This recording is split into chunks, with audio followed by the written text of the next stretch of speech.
Dans la région de Tillabéri, sur la rive droite, dans le cadre des efforts continus de renforcement de la sécurité, plusieurs interventions ciblées de l'opération NIA ont permis des avancées significatives dans la lutte contre les réseaux criminels.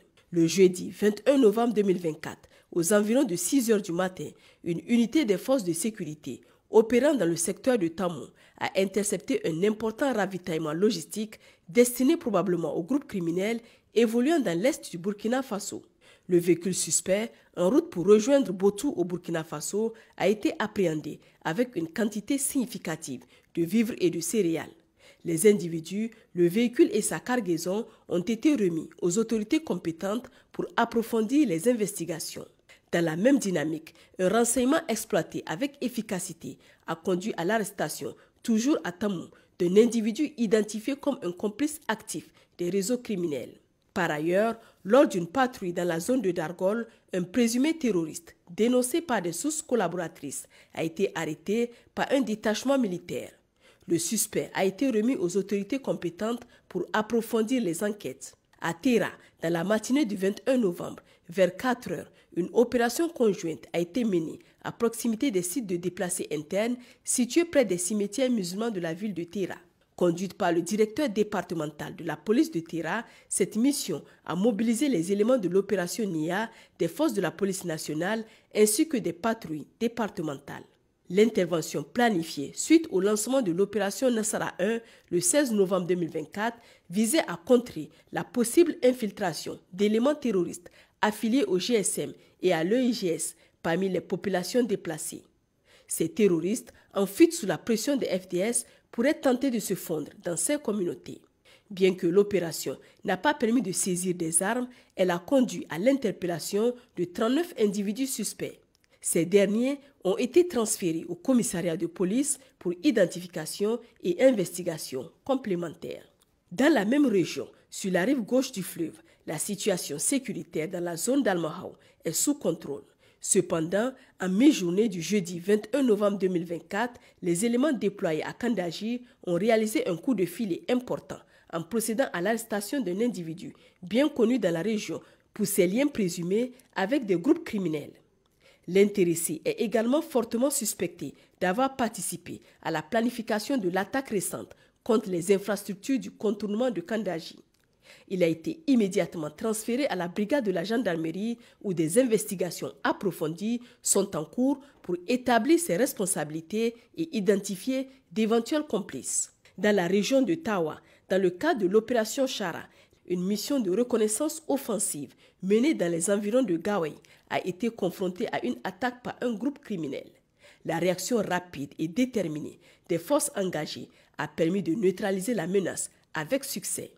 Le bilan de l'affrontement fait état de 3 terroristes tués, 8 individus interpellés pour enquête dont 2 blessés, 6 armes récupérées, 3 motos détruites. À l'est du Niger, dans la région de Difa, les forces de défense et de sécurité poursuivent leurs efforts pour contenir et dissuader les terroristes de Boko Haram qui tentent de se réfugier sur les îles du côté nigérien pour échapper aux opérations de l'armée tchadienne.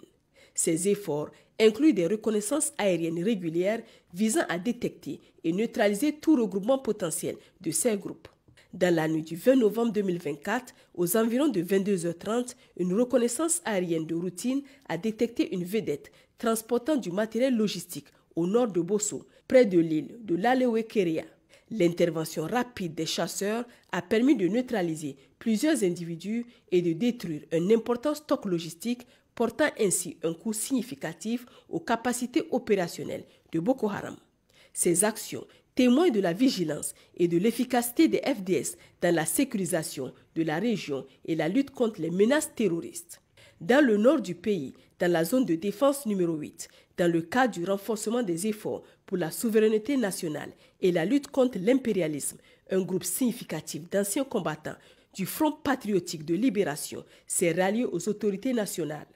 Ces derniers ont pénétré le territoire à partir d'un pays voisin le 19 novembre 2024 et ont officiellement déposé les armes à Madama, marquant leur engagement à contribuer activement dans la cohésion sociale ainsi que la mobilisation nationale contre toutes les formes d'ingérence dans la défense de notre indépendance.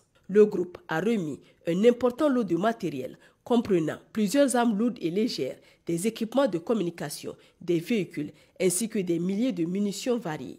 Chers compatriotes, au cours des dernières 72 heures, la situation sécuritaire du pays est demeurée sous contrôle. Cette accalmie ne doit pas être une raison pour relâcher dans notre lutte. C'est pourquoi nous vous exhortons davantage à signaler sans délai tout comportement suspect ou activité inhabituelle aux forces de défense et de sécurité dans l'intérêt de notre sécurité commune. Restons vigilants, solidaires et fermes dans notre quête d'un avenir meilleur pour notre chère nation. Les numéros d'appel d'urgence sont à votre disposition 24 heures pour 24 pour toutes fins utiles. Pour les forces armées nigériennes, le 40-40. Pour la gendarmerie nationale, le 40-00. Pour la police nationale, le 83-83. Vive le Niger, libre et souverain.